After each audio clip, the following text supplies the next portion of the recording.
গেলেকীবাসীৰ জীৱন মৰণক লৈ হেতালি খেলিছে ONGCয়ে। ক্ৰমাৎ ভয়ংকৰ পৰিস্থিতিৰ দিশে গতি কৰিছে নাজিৰাৰ গেলেকী তৈলক্ষেত্ৰই। বিগত 14টা দিনে অহৰ্নিশে নিৰ্গমন হৈ আছে তৈলক্ষেত্ৰৰ গেছ। ভয় শংকা তীব্ৰ আতংকৰ মাজেৰে দিন পাৰ কৰিছে গেলেকীৰ জনতাই। শেহতীয়াকৈ গেলেকীৰ সুৰুজমুখী প্ৰাথমিক বিদ্যালয়ৰ চৌহদত সংঘটিত হৈছে আন এক ভয়ংকৰ ঘটনা। বিদ্যালয়খনত অনুষ্ঠিত হৈ থকা এক অনুষ্ঠানৰ মাজতে এটা গাঁতৰ পৰা নিৰ্গত হৈছিল গেছ। গেছ নিৰ্গমনৰ ফলত বিদ্যালয় চৌহদতে সংঘটিত হৈছে অগ্নিকাণ্ড। ONGCয়ে শীঘ্ৰে গেছ নিৰ্গমন ৰোধ কৰিবলৈ ব্যৱস্থা গ্ৰহণৰ দাবী গেলেকীবাসীৰ। আমাক এই গেলেকীৰ গেছ নিৰ্গমন হোৱা স্থানৰ পৰা পৰিৱেশ দেখুৱাব মনোজ দত্তই।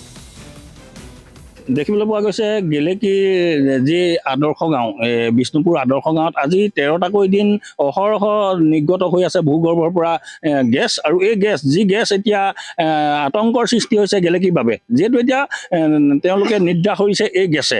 যিহেতু ONGCয়ে তেওঁলোকে বাৰম্বাৰ তেওঁলোকৰ যি বিশেষজ্ঞৰ দল আহিছে বুলি ইয়ালৈ তেওঁলোকে ইয়াত পতিয়ন নিয়াবলৈ চেষ্টা কৰিছিলে জনসাধাৰণক, কিন্তু এতিয়ালৈকে দেখিবলৈ পোৱা নগ'ল যে তেওঁলোকৰ যিসকল বিশেষজ্ঞৰ দল এতিয়াও নমা নাই এই বন্ধ কৰাৰ গেছ নিৰ্গমন বন্ধ কৰাৰ ক্ষেত্ৰত।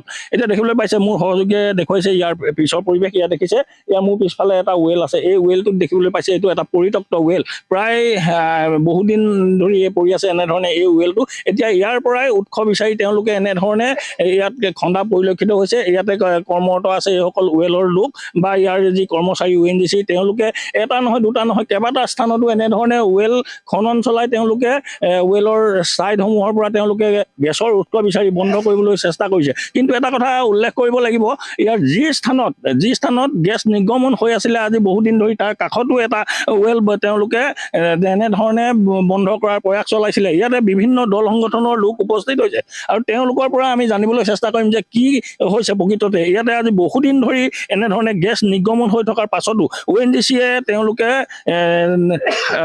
তেওঁলোক বিফল হৈছে। কি ক'ব এই ক্ষেত্ৰত?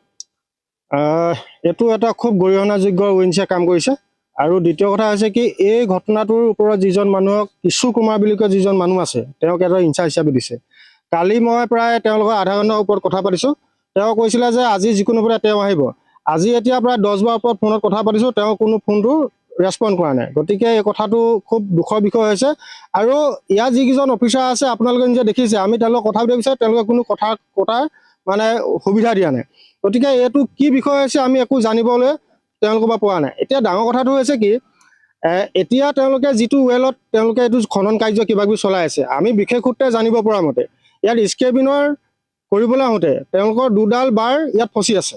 ফচি যোৱাৰ ফলত তেওঁলোকে স্কেবিনটো সম্পূৰ্ণ কৰিব পৰা নাই। আৰু দ্বিতীয় কথা, এই ৱেলটোৰ পৰা দৈনিক 5000 বেৰল উৎপাদন হয় ONGCয়ে কুডাল উৎপাদন কৰি থাকে। এই কথাটো আমি জানিব পাৰিছোঁ। গতিকে যদি 5000 বেৰল উৎপাদন হয়, তো ONGCয়ে কি কাৰণে ব্যক্তিগত দিব বিচাৰিছে সেইটো এটা প্ৰশ্ন আছে। সেইটো বহুত ডাঙৰ প্ৰশ্ন।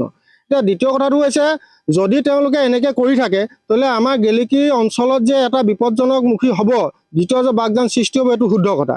আৰু তেওঁলোকে কৈ আছে যে এইটো এটা প্ৰাকৃতিকভাৱে উদ্ভৱ গেছ। ঠিক আছে, আমি মানি লৈছোঁ প্ৰাকৃতিকভাৱে উদ্ভৱ হোৱা গেছ হয়, কিন্তু ONGC ইয়াত প্ৰতিষ্ঠা হোৱাৰ আগত প্ৰাকৃতিক গেছ ইয়াত উৎপন্ন হৈছিলে নে তাৰ পিছত হৈছে, সেই প্ৰশ্নটো উত্তৰ তেওঁলোকে দিব লাগিব। যদি ONGC অহা আগত যদি উদ্ভৱ হৈছে তেতিয়াহ'লে ক'বলগীয়া নাছিলে, কিন্তু ONGC হোৱাৰ পিছতহে উদ্ভৱ হৈছে। আৰু যিডোখৰত উদ্ভৱ হৈছে সেইটো ONGCৰ নিৰ্দিষ্ট এলেকাৰ ভিতৰত হৈছে। তেওঁলোকক মাটি মিনিমাম 10 বিঘামান লাগে, সেই 10 বিঘাৰ এলেকাৰ ভিতৰতে হৈছে।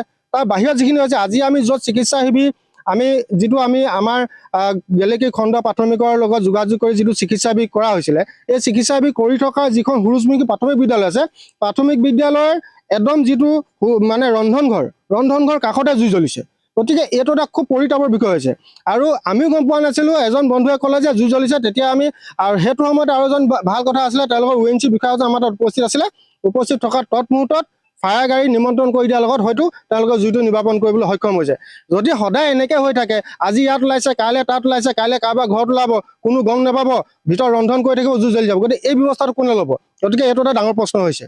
এনেধৰণে দেখিবলৈ পাইছে। যিহেতু আজি পুৱাৰ ভাগত সূৰুযমুখী প্ৰাথমিক বিদ্যালয়ত যি তেওঁলোকে স্বাস্থ্য শিবিৰ স্থাপন কৰিছিলে বা তেওঁলোকে ইয়াতে স্বাস্থ্য শিবিৰ দিছিলে, ইয়াতে যিহেতু এই গেছ নিৰ্গমন হোৱাৰ ফলত আজি ইয়াতে বহুত অসুবিধাৰ সন্মুখীন হৈছে ইয়াৰ স্থানীয় বাসিন্দা। যিহেতু শ্বাস প্ৰশ্বাসজনিত কাৰণত বা তেওঁলোকৰ ছালৰ চৰ্মৰোগ হোৱাৰো পৰিলক্ষিত হৈছে। আৰু এতিয়া দেখিবলৈ পাইছে আজি পুৱা তাত সেই বিদ্যালয়ত এটা অঞ্চলত অগ্নি সংযোগ হোৱা পৰিলক্ষিত হৈছিলে, নিৰ্গমন হোৱা যি গেছ আছিলে সেই গেছৰ পৰা। কিন্তু এতিয়া দেখিবলৈ পাইছে ইয়াত দৌল সংগঠনৰ বিভিন্নজন লোকে বাৰম্বাৰ তেওঁলোকক দাবী জনাই অহাৰ পাছতো এতিয়ালৈকে তেওঁলোকে গেছৰ উৎস বিচাৰি ফুৰিছে আজি 13টাকৈ দিন। কিন্তু এই সকল জনসাধাৰণৰ প্ৰতি তেওঁলোকে পিঠি দিয়া পৰিলক্ষিত হৈছে। অন্যজন আছে, কি ক'ব?